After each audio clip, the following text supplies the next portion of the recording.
अभी जो मंदिर बन रहा है उसकी बात मैं कर रहा हूँ। ये 270 फीट ऊंचा है, 1080 फीट लंबा है, 540 फीट चौड़ा है और इसमें दुनिया का सबसे बड़ा शिवलिंग स्थापित होने जा रहा है। ये 33 फीट ऊंचा, 33 फीट गोला, एक ब्लैक ग्रेनाइट पत्थर है, कन्याकुमारी के पास से खरीदा गया।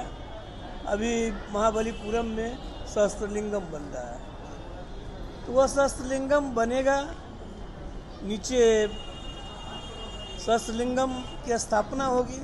चूँकि 33 फीट ऊंचा शिवलिंग है, 30 फीट की ऊंचाई पर छत डाली जा रही है ताकि लोग उस पर चढ़ करके जल चढ़ा सकें। यह व्यवस्था बड़े शिवलिंग वाले किसी मंदिर में नहीं है। आप लोगों की जानकारी के लिए, या बहुत लोग जानते भी होंगे, देश का सबसे बड़ा शिवलिंग जो है वो तमिलनाडु के तंजावुर स्थान पर चोल राजाओं का बनाया हुआ बृहदीश्वर मंदिर है। इसमें करीब 27.5-28 फीट ऊंचा शिवलिंग है, लेकिन वहाँ केवल अर्चक लोग ही अभिषेक करते हैं, भक्तों को जल चढ़ाने की सुविधा नहीं है। उसके बाद दूसरा जो शिवलिंग है वो एक भोजपुर स्थान है, ये भोपाल से 35 फीट की दूरी पर है। वहाँ पर राजा भोज का बनाया हुआ शिवलिंग है।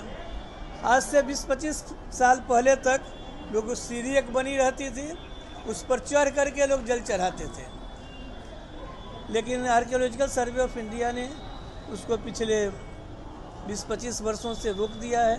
वहाँ भी जल नहीं चढ़ता है।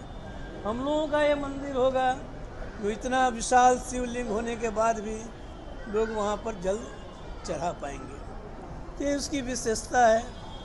और देख रहे हैं टेम्पल ऑफ टावर्स कहलाया जाएगा, यानी इतने शिखर इसमें हैं, इतने शिखर देश के किसी मंदिर में नहीं है। और एक कल्पना जो की गई है, जब शिव भगवान शंकर विराजमान है तो बगल में भगवान श्री राम पूजा कर रहे हैं, हनुमान जी को सामग्री दे रहे हैं, इधर से लक्ष्मण जी सावधान मुद्रा में खड़े हैं।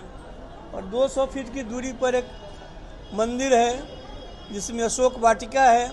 उस अशोक वाटिका में सीता जी बैठी हुई हैं, राम जी का ध्यान उन्हीं पर है। ये सब कंसेप्ट लिया गया है। वाल्मीकि रामायण में करीब 200 पेड़ हैं, पौधे हैं बड़े बड़े, उन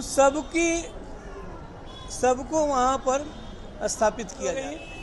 कंबोडिया सरकार मान गई। भारत सरकार में सबसे जो अधिक दिक्कत होती है इन्वायरमेंट क्लियरेंस लेना, पर्यावरण से क्लियरेंस लेना सबसे मुश्किल काम है। वो हम लोगों को मिल गया, सिविल एविएशन से सर्टिफिकेट मिल गया। उसके बाद जो एक होता है बिल ऑफ क्वांटिटी, वो सब बन गया। अब हम लोग केवल एजेंसी को देना बाकी है, लेकिन उसके पहले बहुत सारा काम है, वो काम चल रहा है। हम लोग उम्मीद करते हैं कि 2023 के आखिर में या 24 के प्रारंभ में जो शिवरात्रि होगी उसमें हम लोग इसको प्रारंभ कर देंगे।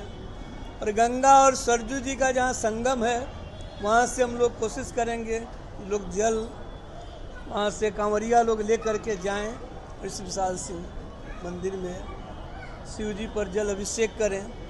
और बाकी जो 13 शिखर हैं, एक फ्लोर पर शिव जी का सारा परिवार है, दूसरे फ्लोर पर राम जी का सारा परिवार है, और तीसरे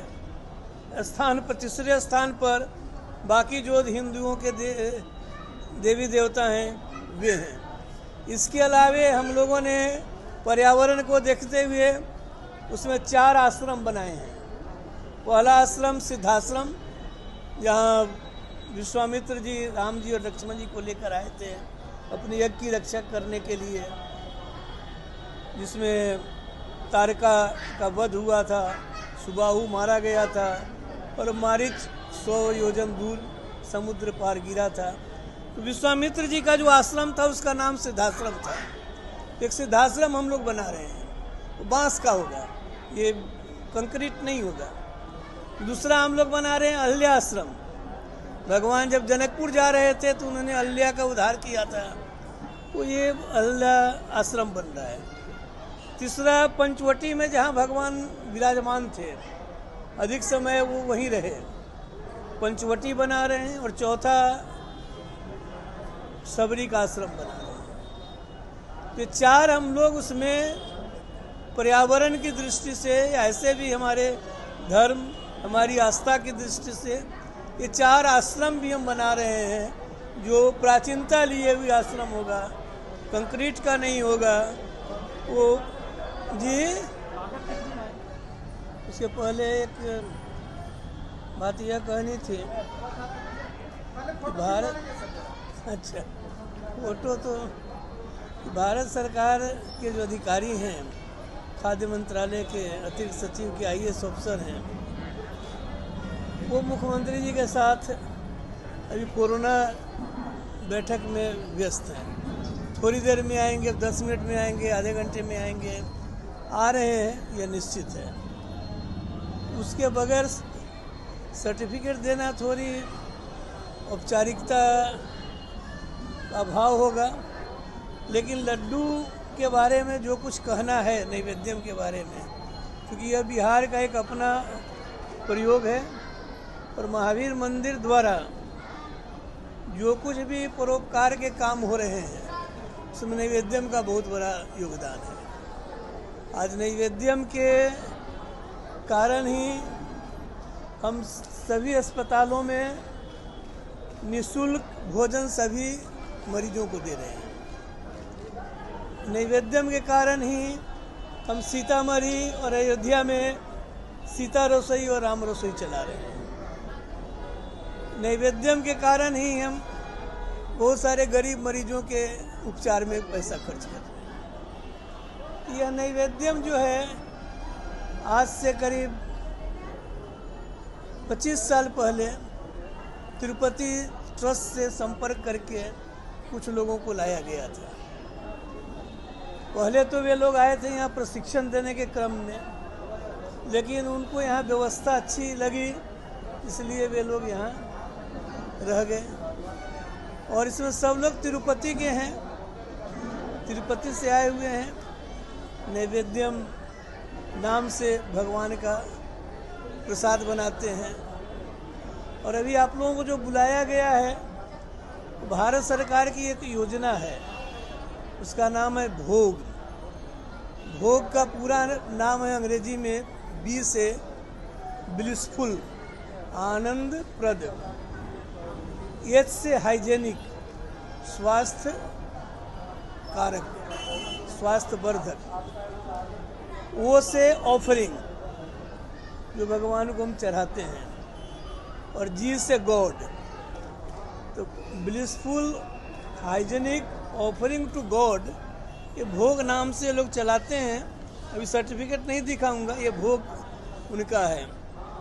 मेरी जानकारी में शायद तीसरा चौथा देश का मंदिर है जिसके प्रसाद की जांच इन लोगों ने करवाई है। और जांच करवाने के बाद हम लोग उनकी कसौटी पर खरे उतरे हैं, इसलिए सर्टिफिकेट उन्होंने दिया है।